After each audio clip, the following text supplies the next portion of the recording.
Tonight we are in the Boyd's community at the Brantywell Primary School, where we took the education to the community. We allowed the persons within the community to be able to ask questions about the AstraZeneca Oxford COVID-19 vaccine. We were privileged enough to have Dr. Wilkerson here with us tonight, sharing the information and answering the questions. We had quite a number of questions from the persons who were here, and fortunately for us, we were able to get quite a number of persons who were able to sign up as well and are willing now to take the vaccine because they were able to have this session. This is the first in a number of community level sessions that we are going to have with persons, because we know it's important for persons to be able to ask the questions and be able to debunk some of the myths and the untruths that are out there about the COVID-19 vaccines. And so we are happy that we were able to be here at the Brantywell Primary School in Boyds. Next Wednesday we're going to be in two communities actually. We're going to be in the St. Johnson Community Center, but we're also going to have another team that's going to be at the McKnight Community Center doing the same thing, sharing the information and giving persons as much feedback as we can about the AstraZeneca COVID-19, because it's important for us to make sure that we reach that 70% herd immunity necessary for us to be able to get our lives back to as normal as possible. And so we're encouraging everyone to roll up, to roll out. Don't wait, vaccinate.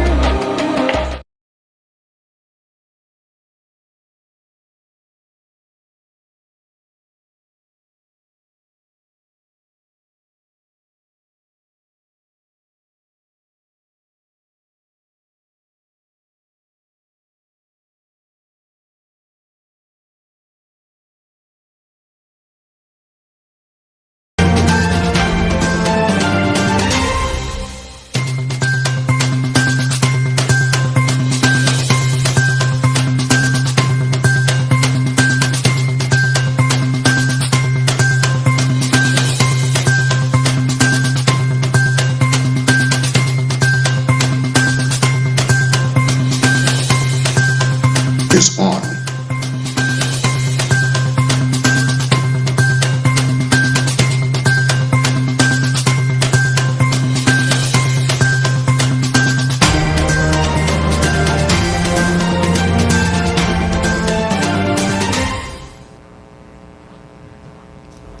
Good afternoon and welcome to this special National Emergency Operations Center COVID-19 briefing for Sunday, May 23rd, 2021. I am Les Roy Williams. Thank you very much for joining us for our briefing today as we continue to update you on the latest with respect to what is happening in St. Kitts and Nevis with the management of the COVID-19 pandemic. Without further ado, I would like to invite first to the podium to address us the Chief Medical Officer, Dr. Hazel Laws, who will present us with the latest update with the Health Emergency Operation Center report.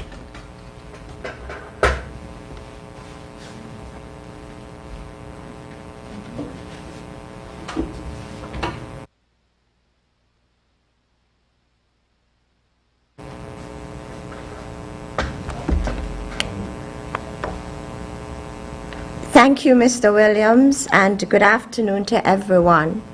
This afternoon, it's my task to share with you the HEOC report. This morning, the Ministry of Health announced that through its extensive contact tracing and testing exercise, 2 new cases were identified in our investigation of case number 46. These 2 new cases, referred to as case number 51 and case number 52, are nationals, and both have had close contact with case number 49. The individuals are in isolation at a COVID-19 certified facility. These additional cases bring the total number of COVID-19 confirmed cases to 52, with 38 cases in St. Kitts and 14 cases in Nevis, and 45 cases have fully recovered with 0 deaths. There are now 7 active cases. These patients are stable and are being monitored. The Ministry of Health continues its robust contact tracing exercise, which began on Wednesday, May 19, 2021, and we will continually update you as the situation unfolds. The aim is to break the chains of transmission of the COVID-19 virus and contain this cluster of cases. We will continue to broaden our web of contact tracing and testing to contain the virus. As a precautionary measure, we have made a decision to temporarily close the Sandy Point Primary School as we engage in an extensive testing of all who attend and work at that institution. We apologize for the inconvenience this may cause, but we intend to leave no stone unturned in our efforts to contain the virus. We continue to urge you to adhere to the COVID-19 prevention and control measures. These include wearing a face mask, maintaining good hand hygiene, maintaining physical distance of at least 6 feet from others when in public places, and avoiding crowds and events. These non-pharmaceutical measures work and helped to keep us safe over the past year in the fight against this virus, and we are encouraging you to continue to comply with them, especially at this time. The Oxford AstraZeneca vaccine is our main tool in fighting this virus, and we urge you to come forward and get vaccinated. By getting vaccinated, you are not only protecting yourself, but those who cannot be vaccinated, such as all our school children. Tomorrow, Monday, the 24th of May, is a public holiday, and the Ministry of Health will open every health center in St. Kitts from 8 a.m. to 4 p.m. so persons can have the opportunity to come forward and be vaccinated. In Nevis, the Gingerland Health Center will be open from 8:30 a.m. to 12 noon. No one is safe unless all is safe, and we ask all to take advantage of this opportunity to be vaccinated. We want to take this opportunity to thank all who have helped and continue to help in this response. Let us work together to maintain and protect the health and well-being of the people of the Federation. Hashtag vaccines work. Hashtag do not wait, vaccinate. I thank you.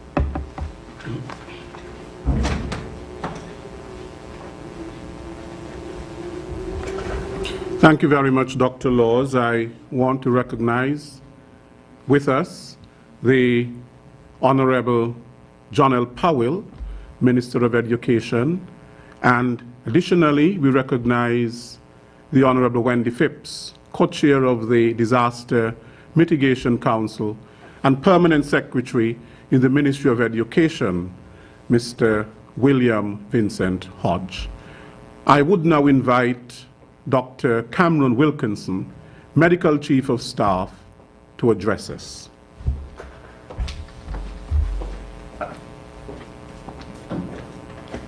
Thank you, Lesroy. I just want to take this opportunity to remind everyone that we are still in the middle of a pandemic, and there are still persons around the world who are getting sick and dying from this disease. The good news now is that we are no longer defenseless in this fight. We have a vaccine that is safe and effective against this deadly virus. The evidence has shown that the virus remains a clear and present danger to communities with low vaccination rates. The more of us who roll up our sleeves and get vaccinated is the more protected we will be individually and collectively.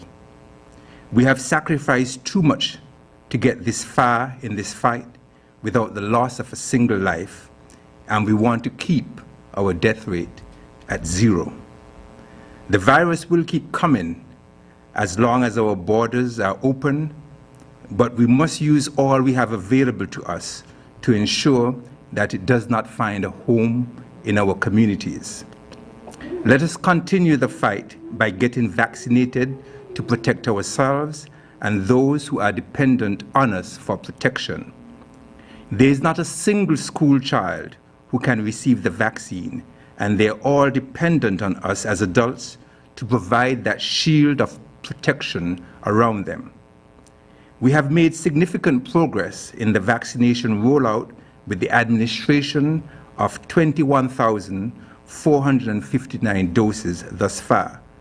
We now have 17.7% of the population fully vaccinated and 47.3% having received their first shot. We cannot stop now. There is a fierce urgency in reaching herd immunity. There is a fierce urgency in making sure that as many of us have the immunity to fight the virus and prevent its spread. In a pandemic, time wasted could result in lives lost. The Oxford AstraZeneca vaccine is 70% effective in preventing the transmission of COVID-19. It is 76% effective in preventing severe disease after just a single dose. It is 82.4% effective in preventing severe disease after 2 doses, and it's 100% effective in preventing death from COVID-19.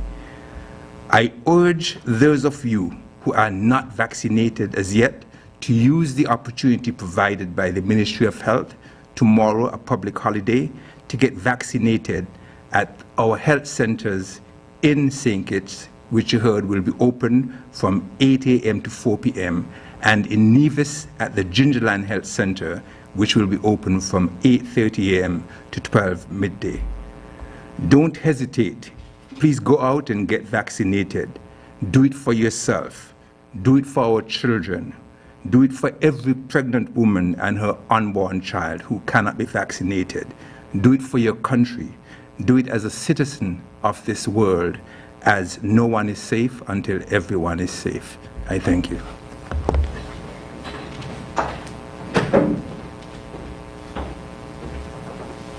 Thank you very much, Dr. Wilkinson. I would now invite Superintendent Cromwell Henry to address us.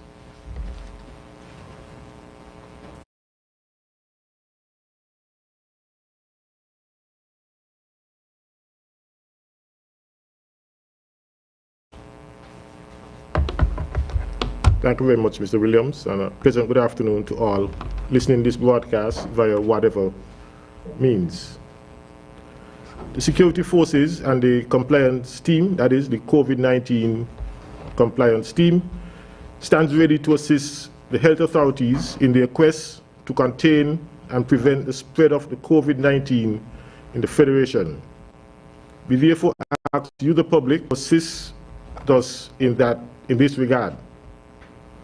Particular attention will be paid to public transportation to ensure the protocols are observed.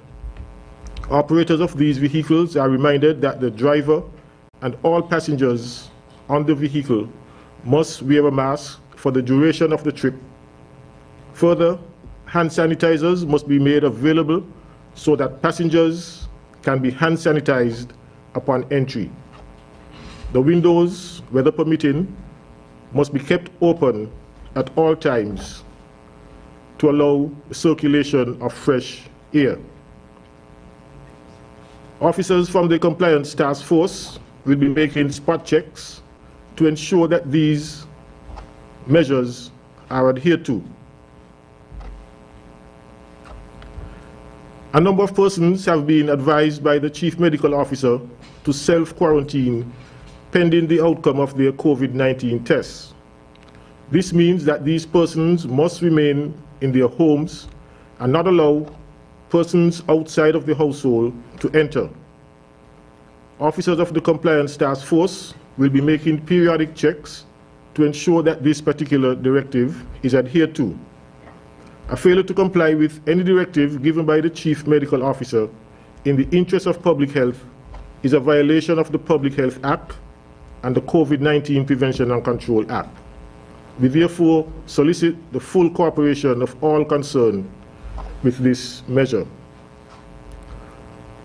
We want to remind persons, bar owners, restaurant owners, etc., of the daily closing times for bars and restaurants.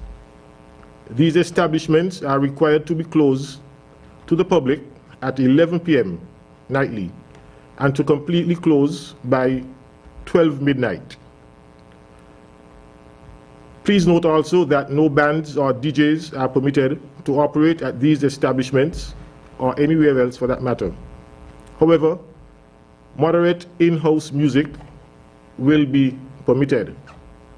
The general public is advised to avoid the beaches except for swimming or exercise. No beach parties or other similar gatherings will be permitted. Other social events, public or private, are restricted at this time until further notice. We ask that you follow all the public health and COVID-19 prevention measures. That is, wear your mask when in public, avoid crowds and crowded places, practice good hygiene practices, and maintain a physical distance of 6 feet from others when in public. We urge you also to take advantage of the opportunities provided to be vaccinated, as this is the one pharmaceutical measure that would prevent the spread and control the coronavirus disease. We solicit your full cooperation in all that we do, and we wish you a safe holiday weekend. Thank you.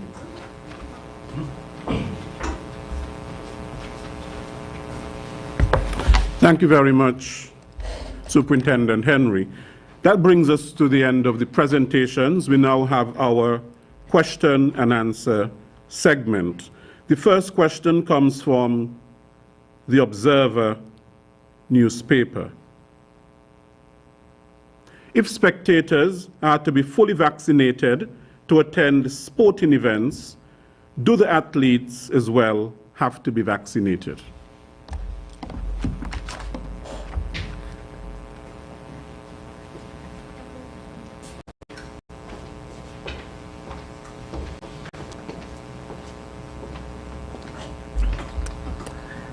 It's a very good question.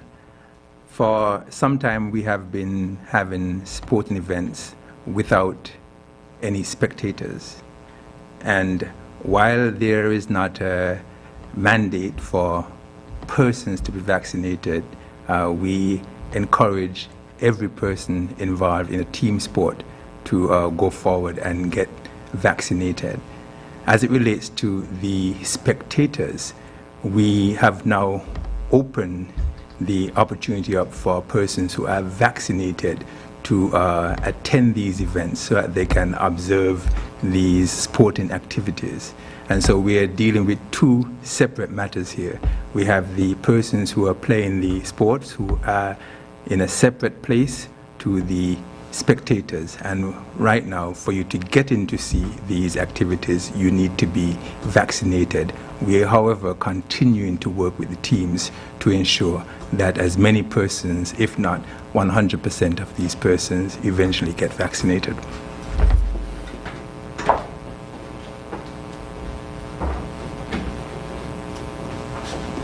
Thank you very much, Dr. Wilkinson. This question is from Vaughan Radio. We just learned of the closure of the Sandy Point Primary School.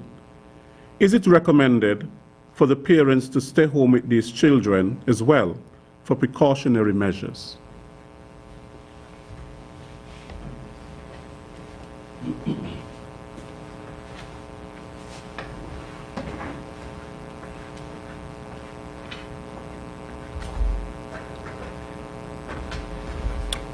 This afternoon, while at the school, the directive was that parents of the students who were tested, they were asked to remain at home and self-quarantine.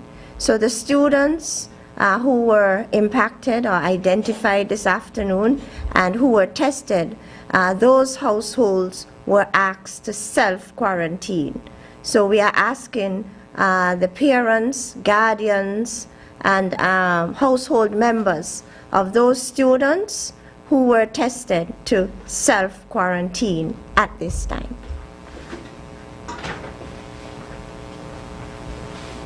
Thank you, Dr. Laws.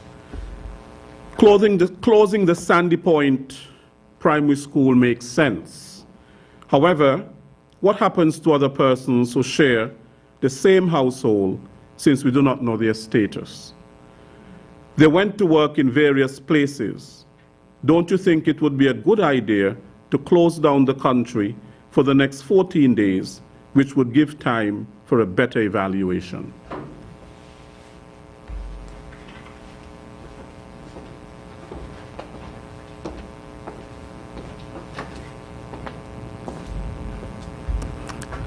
Early on in this fight, before we had a safe and effective vaccine, that would have been the recommendation. We know now that we have a safe and effective vaccine to help in this fight, so that we should not have an overwhelming of our healthcare system. We should not have significant disease and death, provided that a significant proportion of our population is vaccinated. We have an opportunity for persons to use this cluster of cases as a lesson and a warning, so that they can move forward with the fierce urgency that I spoke about and protect themselves. We are going to have to learn to live with COVID-19. The virus is not going to go away until everyone is safe, which means that until the world as a whole has achieved herd immunity and we have been able to eliminate this virus from almost every corner of the globe. Until then, we are going to have to learn to live with it.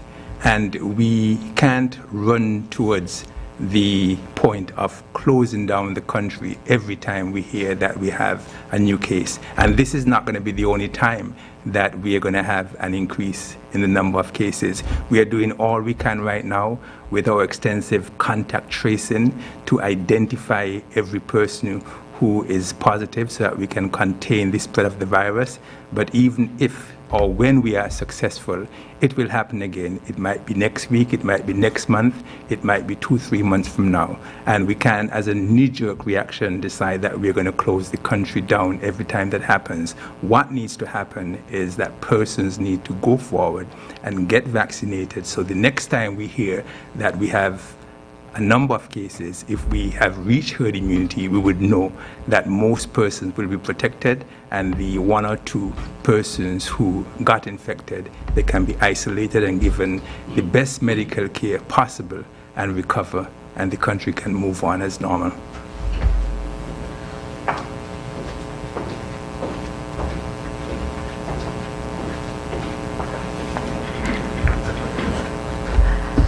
So we are imploring that the households that are asked to self-isolate, we want you to, as much as possible, remain indoors over the 14-day period which we identified today. Now, at present, as at end of day yesterday, 47.3% of the target population in St. Kitts and Nevis is covered with the first dose of the vaccine. As at yesterday, 17.7% of the target population has been covered with the second dose. And so we are well on our way in terms of attaining the herd immunity threshold. And so based on this, we do not think it is absolutely necessary at this point in time today to say close down the country.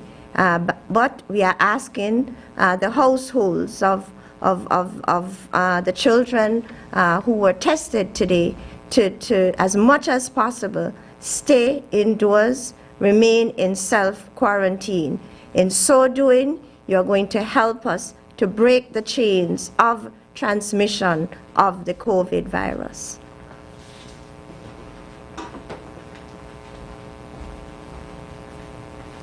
Thank you, Dr. Laws. This question is for, these questions, few questions, are from SKN Vibes. Can the health officials provide details about protocols for hotels when it comes to cleaning rooms after a traveler tested positive? What are the cleaning protocols for organizations should an employee test positive? And now that there is local transmission of the virus, what national measures will be taken to ensure that all major establishments, supermarkets, stores, restaurants, etc., remain clean and functional?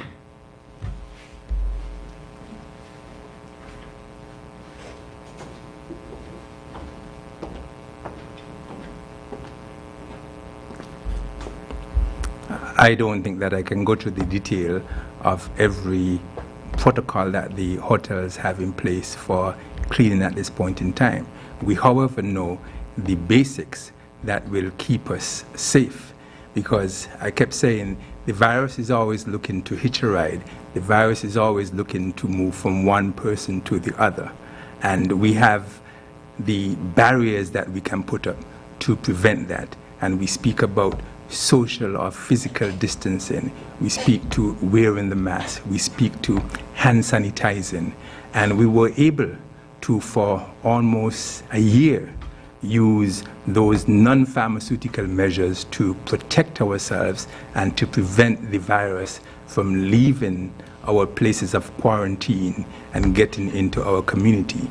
And once we continue to do those things, in addition to the detailed protocols that the institutions will have, we will be able to keep ourselves safe. We also know, too, that now we have the most powerful tool in fighting this disease, which is the vaccine. And so I encourage each and every hotel worker, each and every taxi operator, each and every school teacher, each and every person in a place of business who can take the vaccine to go forward and take the vaccine, because that is our only opportunity to overcome in this fight against this deadly virus.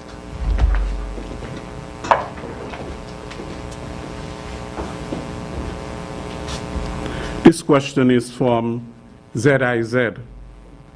Self-quarantining has had mixed success in the past. How do we ensure that the self-quarantine parents actually stay at home?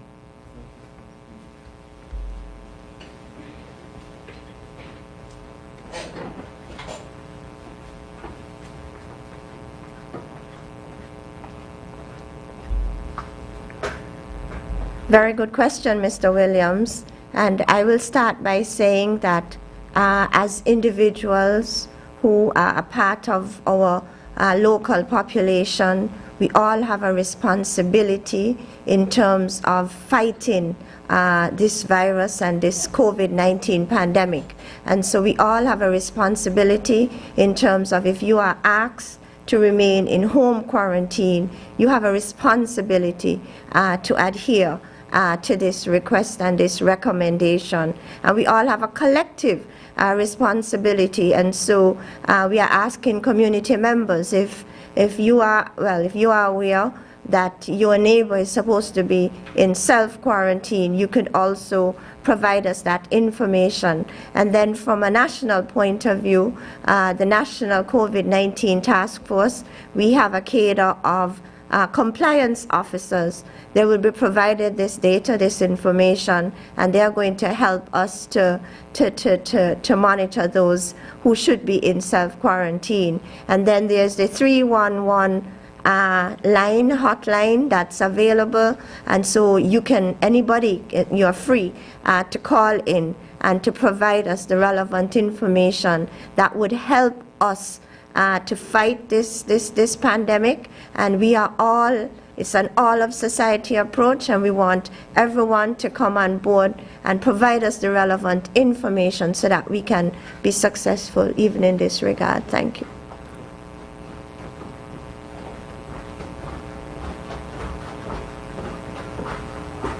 Mr. Williams, good afternoon. I just want to add to what Dr. Laws has just stated regarding home quarantine. So those persons who have been asked to stay at home or quarantine, self-quarantine at home, we're going to have a two-pronged approach to monitoring and surveilling these individuals. One, there will be roll call, periodic roll call that will be done by the compliance officers. And two, there will be periodic visits by the compliance officers in collaboration with the police officers within that district to ensure that individuals who have been asked to quarantine at home or self-quarantine at home are at home.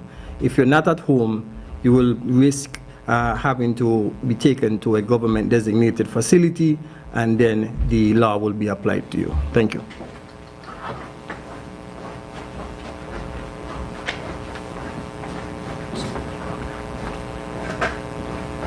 I just wanted to add to Dr. Wilkinson's response to the question regarding the cleaning protocols at hotels. I just want to share with the general public that each of the COVID-19 certified hotels, they have well-established protocols for housekeeping, and all these certified hotels, they have been adhering to these protocols over the past 6 months. So ladies and gentlemen, we went 6 months without any clusters or outbreak, because these protocols are robust. All right. Now on Friday afternoon, we want to share that the National Task Force would have met with the implicated hotel, the leadership of the hotel, and the main agenda item was that of the cleaning protocols, and the aim of that engagement was to improve and strengthen the housekeeping protocols that are followed by that entity.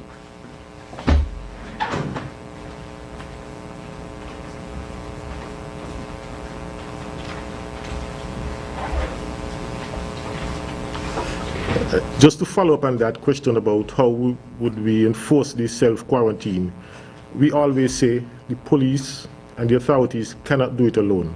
We always rely on the eyes and ears of you, the public.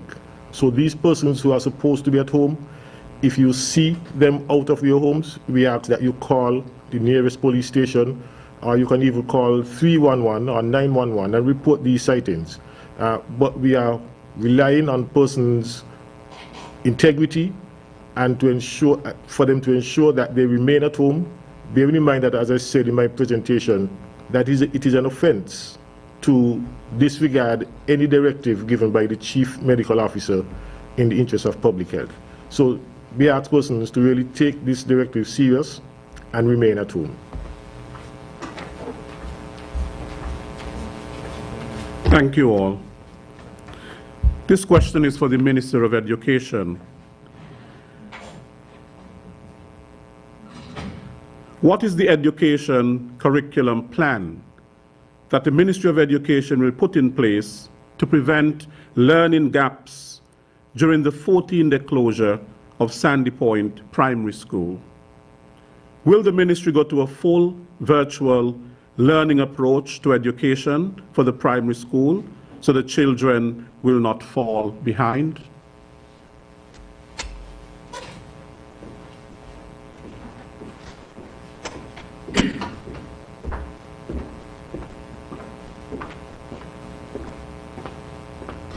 Thank you, Mr. Williams. The Ministry of Education, our admin team, met last week, and this was the main agenda item for our conversation.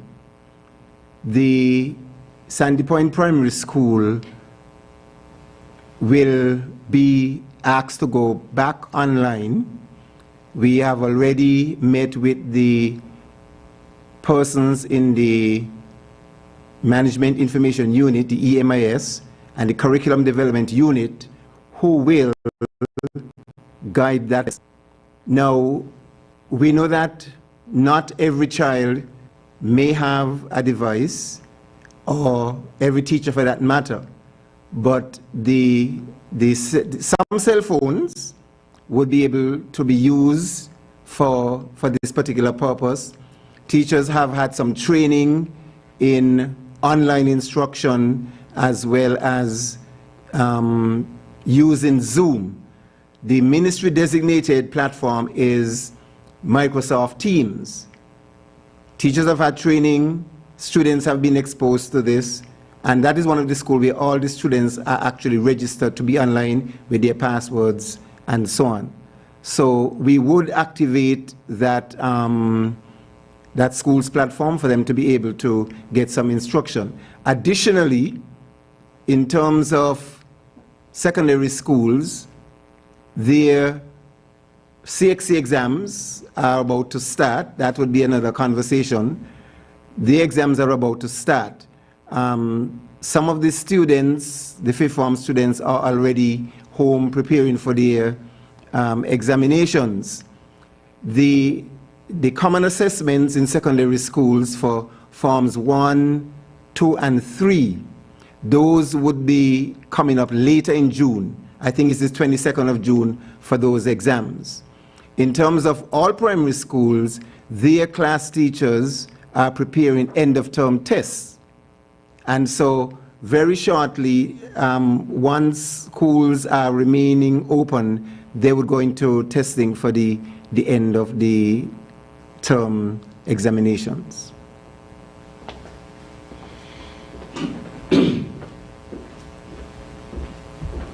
P.S. Hodge. These two questions are from Freedom FM radio. Could the CMO explain what happened at the Sandy Point Primary School, resulting in the closure of that school for 2 weeks? And the second question is, are other schools being monitored and tested, in particular the Sandy Point High and Verchilds High?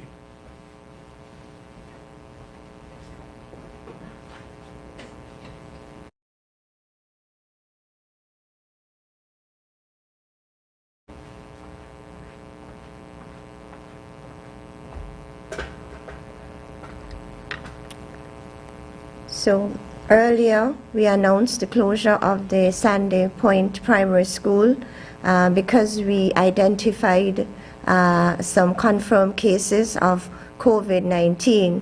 And so today we had an extensive exercise of contact tracing and testing, whereby students of relevant classes were tested.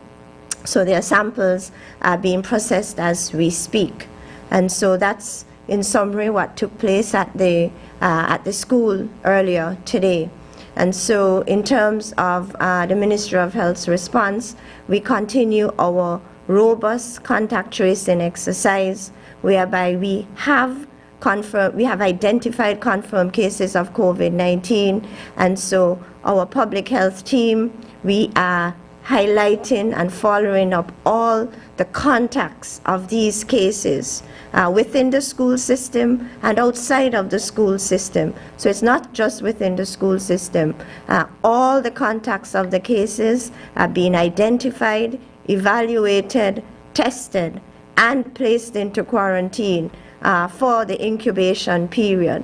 And so we will continue doing so going forward.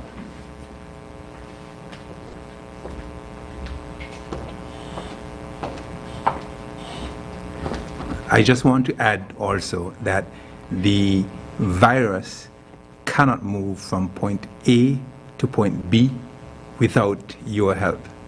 And so once we expand our web of contact tracing and we identify any potential significant contacts, it's important for us to prevent the virus from continuing to move.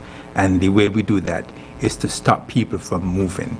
And that is why we have made the decision to stop the persons at that institution from moving by asking them to stay home while we continue to investigate the matter and to ensure that we do not let this virus find any place of refuge within our communities.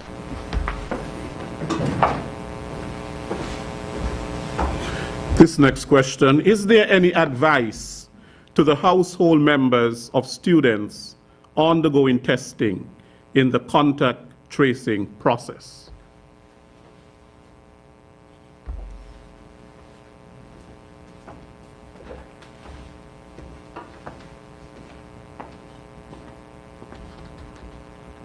The advice to them is the advice we give to everyone, and the advice we've been given all along, in that you need to do everything that you can to protect yourself. As a household, you share a common risk, and so if you have a child in the home with you, I'm not going to advise that you separate yourself from them, but as a household, you need to make sure you protect yourself. And so the adults in every single household where a child has been sent home need to use this opportunity now to go forward and get vaccinated. And I believe that there's going to be a vaccination session organized for persons in these communities and across the country, and that's one of the reasons why we say that the clinics will be open tomorrow, so that everyone can go forward and get vaccinated. So at the next time we hear that there was a potential risk in a school, whether it's a week from now, 2 weeks from now, the adults in that home can rest assured that they were vaccinated and they will be protected. And that is how we'll end up protecting our children also. So everything comes back to us rolling up our sleeves and going out and get vaccinated.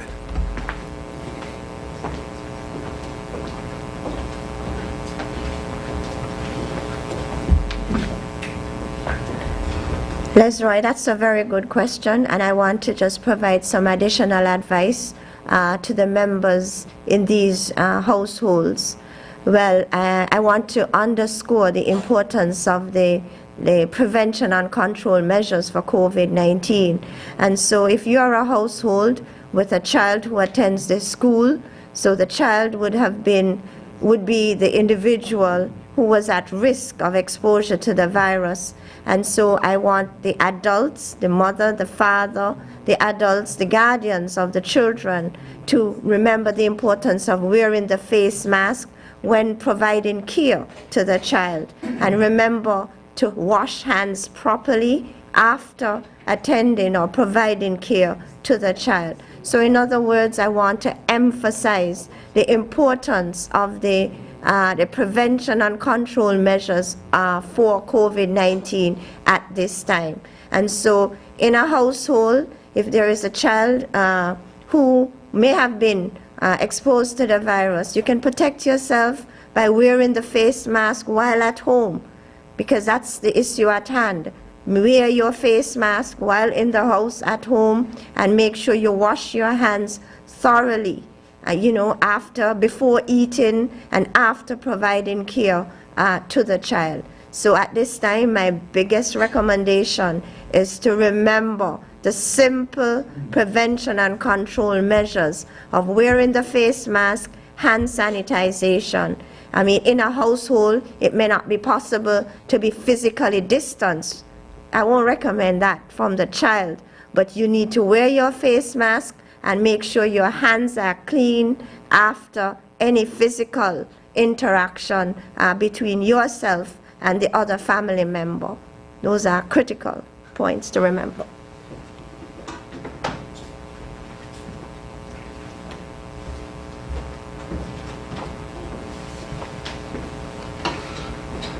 Good afternoon.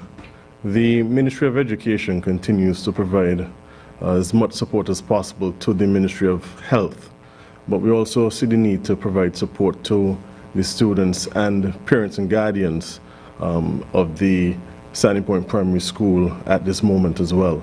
And so during the course of the next few hours into tomorrow, we will be in touch with parents and guardians inviting you and providing details to a parents-teachers meeting, a PTA meeting tomorrow, which will be held at the school.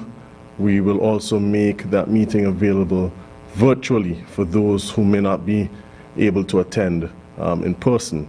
And we will provide all the necessary information in relation to instruction, in relation to how we will deal with the students during the period of lockdown. And there will also be opportunities for those who have not yet been vaccinated to do so at that point in time.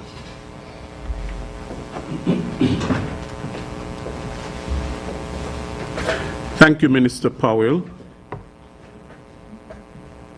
This next question, 2 questions. Persons who have been asked to self-quarantine, will the employers accord them leave with pay, since the self-quarantine is in the nation's interest? Will the self-quarantine absence be treated as approved sick leave? The Minister of Labour is here.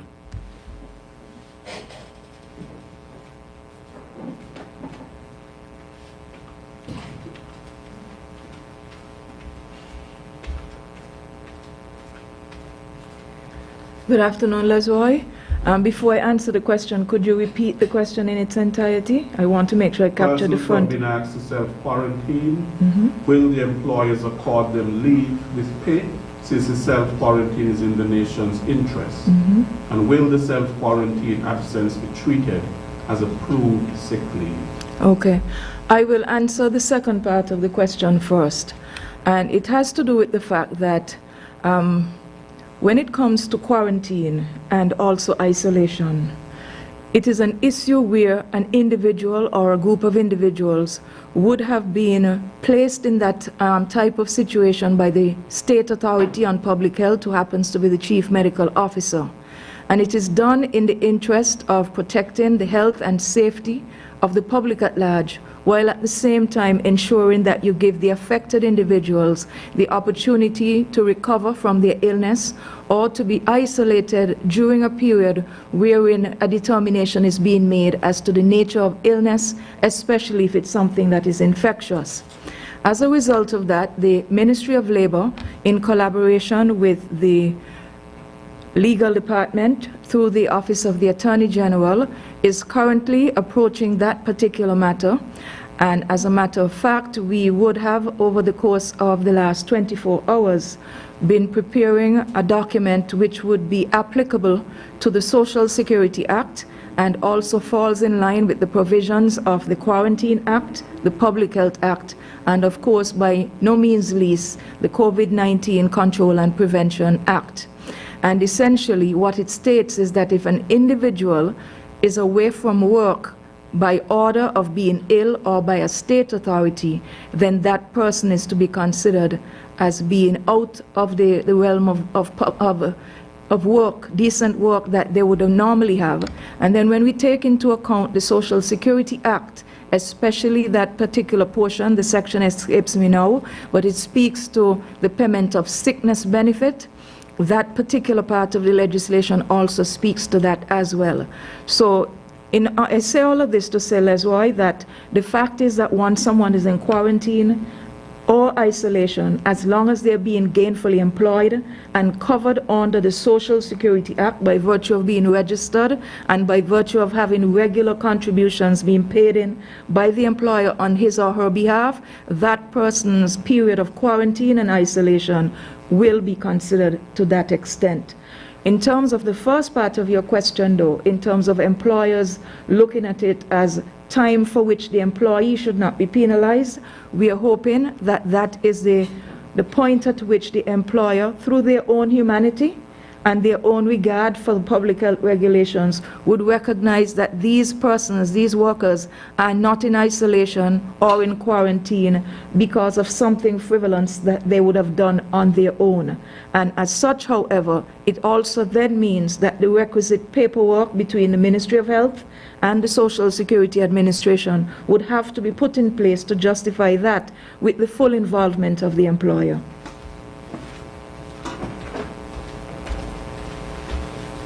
Thank you, Minister Phipps. Will a second COVID-19 test be administered to all the persons who were tested in connection with cases 46 to 52, given that the incubation period is 2 to 14 days? It was announced that case 48 had significant contact with case 46. What protocols are currently in place to guard against the risks posed by such significant contact, and was this a breach of protocols?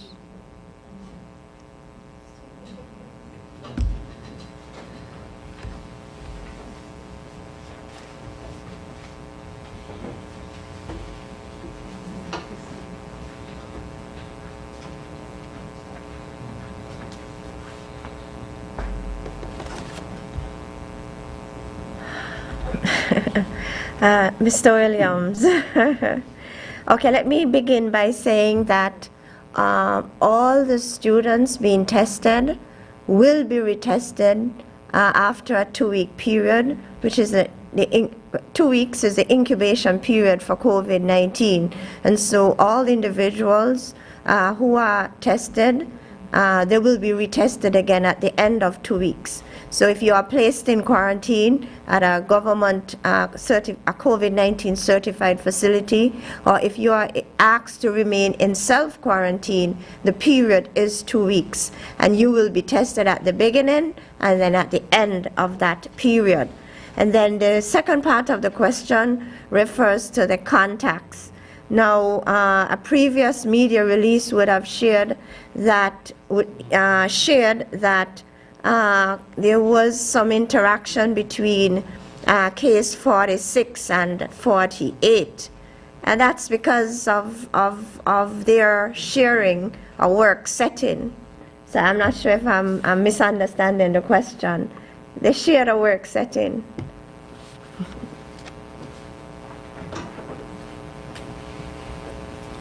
I would invite the Honorable Wendy Phipps to return to the podium to clarify something with respect to quarantine.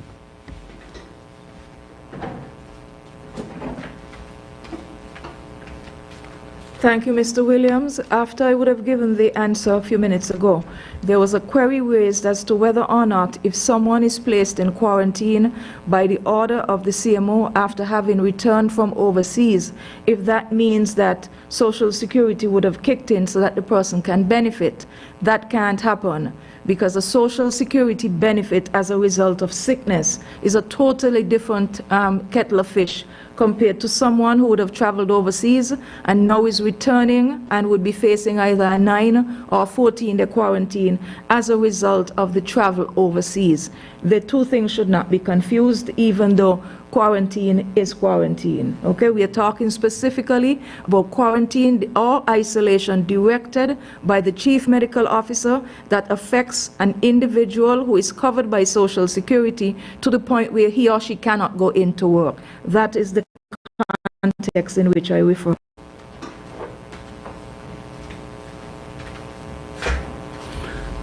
This question is for Dr. Wilkinson. Some weeks ago, when the question was asked as to what percentage of doctors had taken the vaccine, Dr. Wilkinson said over 90%. Could he give an update to this? Have all doctors and nurses been vaccinated?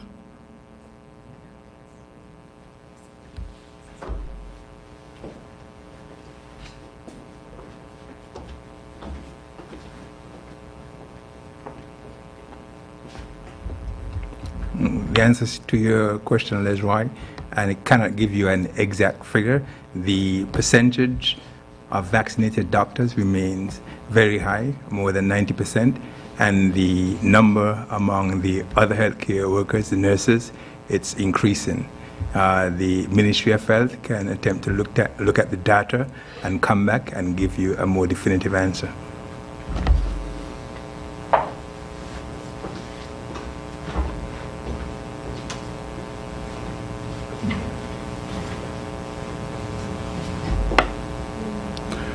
Has it been determined exactly how case number 46 became infected. If possible, can you provide some details? CMO.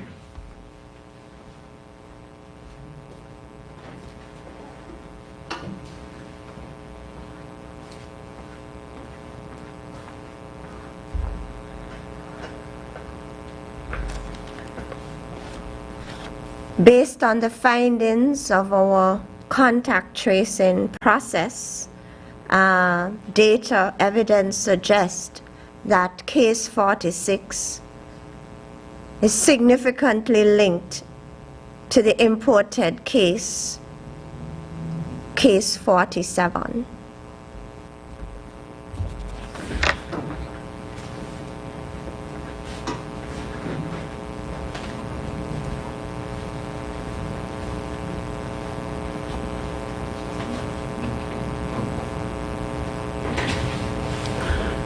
This question, some countries have authorized the AstraZeneca vaccine for 12 to 18-year-olds.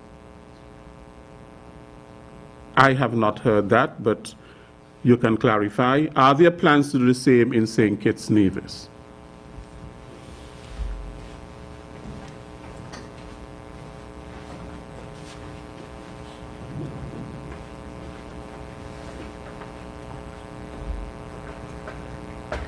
The short answer to that question, Mr. Williams, is no, because I think a bit of that information is erroneous. The AstraZeneca Oxford vaccine is only administered to individuals over 18 years, and that's global. The AstraZeneca Oxford vaccine has the widest global reach. It's been utilized in over 148 countries, and it's only administered to individuals over 18 years. I think there's a little mix-up between the AstraZeneca Oxford vaccine and probably another vaccine, the Pfizer-BioNTech.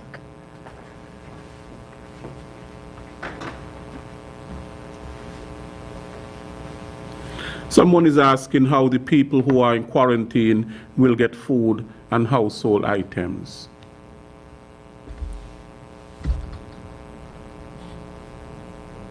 Who wants to address that?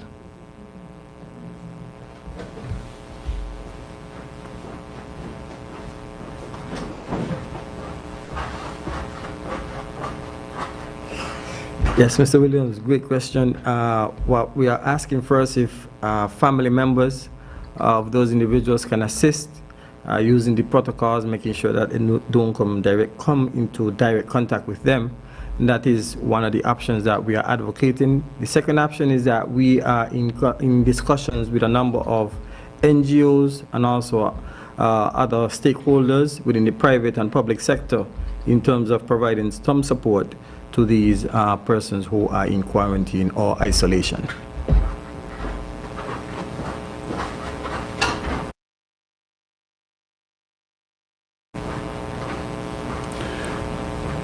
This question is from Vaughan Radio.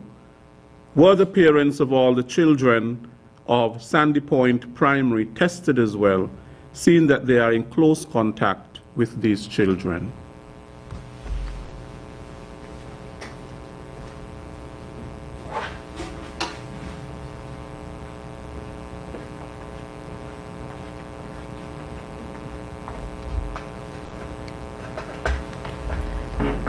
Contact tracing is a scientific process whereby you begin with those contacts who had direct contact with the case or the confirmed case of COVID-19. And so in this case, we are starting with the first-year contacts, meaning the children. And so we test the children first, and if the result returns positive, then we go to the second level where we test parents, guardians, household.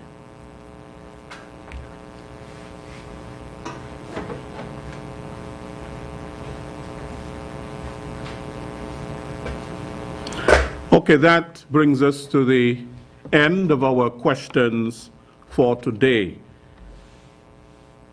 If there are more questions, they will be answered at the next NEOC briefing. I want to thank all of you for the questions that you asked, and to thank all those who provided the answer to those questions. Of course, if there are still lingering concerns, you can ask them at our next NEOC COVID-19 briefing. So to all of you, to all the doctors in the room, Dr. Wilkinson and Dr. Laws and all the Ministry of Education officials, the Honorable John L. Powell, the PS William Vincent Hodge, to the law enforcement officer, Superintendent Henry, to the Honorable Wendy Phipps, the Mr. Abdius Samuel, and ZIZ and all the media, and all of you who tuned in to look at our briefing today as we keep updating you with what is happening in St. Kitts and Nevis with respect to the COVID-19 pandemic. Thank you very much for joining us today. We will be back at some other point. I can't guarantee you that it will be Wednesday, but let's say Wednesday, it could be before. Until then, you take very good care. I am Les Roy Williams.